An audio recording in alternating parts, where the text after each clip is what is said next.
Well, it's very interesting that you talk about value, because a lot of times if you're in conflict with somebody, you have to ask yourself, well, what is really the conflict? And are they really recognizing the value that I'm providing them? And you need to be authentic about the value you're providing them.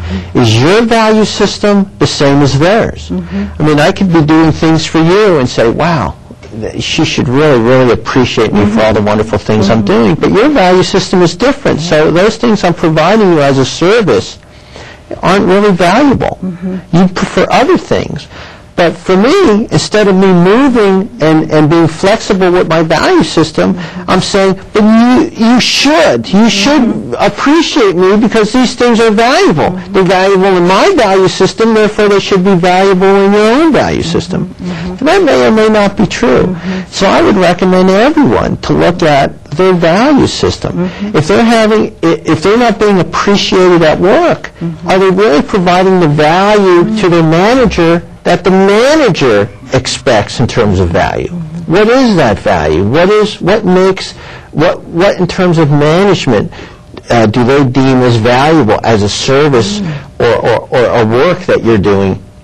And that becomes the discovery process. And you discover that and find out what that delta is between your value system and management's and try to align with it. Because really that's what they're paying you for. They're paying for you to meet their value system, not the other way around. Wow. Brilliant point.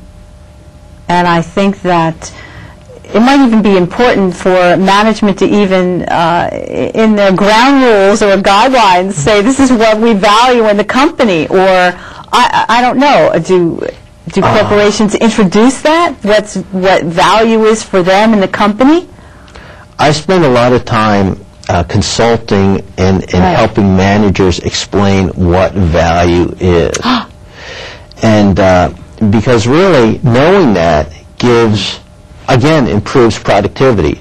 I mean, if I know what you really want, I have a much greater opportunity to be productive in getting it. If I don't know what you want, then what I might be doing is doing a whole bunch of things you don't want, and then finally doing the things you do want, and really not being as productive as I need to be. But communication in the workplace is always tough, and a lot of times people misunderstand each other because of the lack of clarity. Yeah, so let's talk about that then. So, clarity. Yeah. How do you speak from that place of clarity? How does a manager speak from that place of clarity when perhaps an employee is angry or discouraged or is maybe even having personal problems at home? Well, I would not even, let's back up a little bit. Okay. Just how does a manager and someone and the worker will communicate to each other? And there's actually a formal structure that goes on, what we found. First thing, a manager needs to say what it is that needs to be done. And what it is that needs to be done can take on several aspects. It can be related to a process to follow, a level of quality to adhere to. It could be related to a technology to use. It could be related just to doing certain requirements, whether those are customer requirements or its own business requirements. And then the last one is a certain culture. You know, I want you to do things with enthusiasm, or I want you to do things with a level of integrity, or I want you to do things. So when I as a manager, explain what, I need to go through a checklist and say, am I communicating all 5 things? Maybe 5 things aren't necessary, but at least recognize, are those things that I want done? Okay. The worker needs to respond in terms of basically how he might do it. Now, the manager might say, well, I also have a how. That might be the process. But the worker might have an opportunity to say, well, these are the ways I would like to get things done. You know, the manager can respond and say, no, that doesn't meet my quality standards, or no, that doesn't meet the technology I wanted you to use. So that dialogue, that exchange needs to go back and forth in terms of how. At the end of the how, when it's agreed upon, the final thing that needs to occur is a communication from the worker to the manager saying, I'm ready. I have my experience, skills, and motivation in order to match the job that I need to do. I'm utilizing my experience base, I'm utilizing my skills, and I'm certainly motivated to do it. That's a formal structure that can be very informally done, but those are the main bullets. Those are the main. That's the main procedure that really goes on.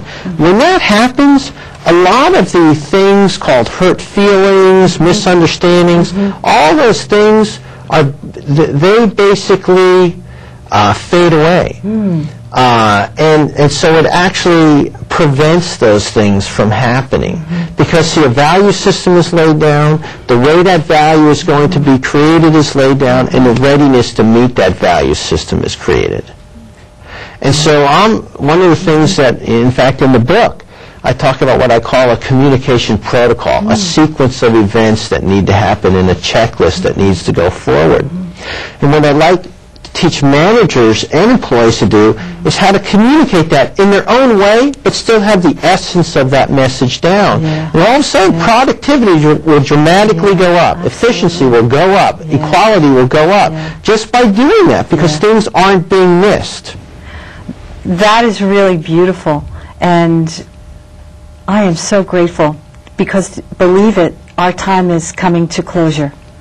And I just want to say that what you have brought to the show today has been so tremendous, not only for me in my understanding of value and communication, but I know for everyone else. And I just know that you are flourishing in the business world, and I am really grateful for you. And I always leave my guests with, if they'd like to say a last word or a thought to our audience. I would say, be good to yourself by being authentic and recognizing that you really want to do a good job at work, and don't let anyone tell you any differently.